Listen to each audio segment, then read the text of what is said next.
வழியில் சொல்லும்போது எனக்கு கடவுளே நேரில் வந்து இறங்கி அந்த உண்மைகள்லாம் சொல்கிற மாதிரி எனக்கு தோணுச்சு. சீக்கிரமே எல்லா உண்மைகளும் வெளியில் வரும்.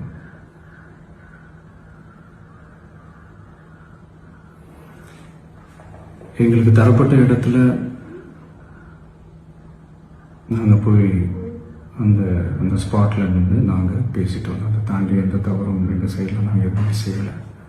பட் இருந்தாலும் எங்கள் கட்சியை சேர்ந்த நிர்வாகிகள் தோழர்கள் மேலே எஃப்ஐஆர், அது மட்டும் இல்லை சோஷியல் மீடியாவை சேர்ந்த நண்பர்கள் தோழர்கள் அவங்க மேலே எஃப்ஐஆர்லாம் போட்டு இப்போ பிடிச்சிட்டு இருக்கிறாங்க.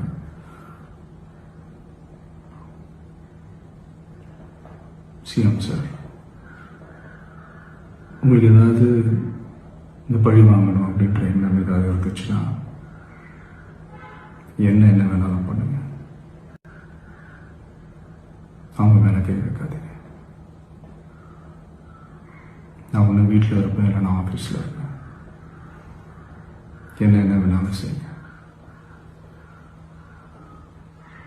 நண்பர்களே, தோழர்களே, நம்மளோட அரசியல் பயணம் இன்னும் ஸ்ட்ராங்காக, இன்னும் தைரியத்தோட கண்டினியூ ஆகும்.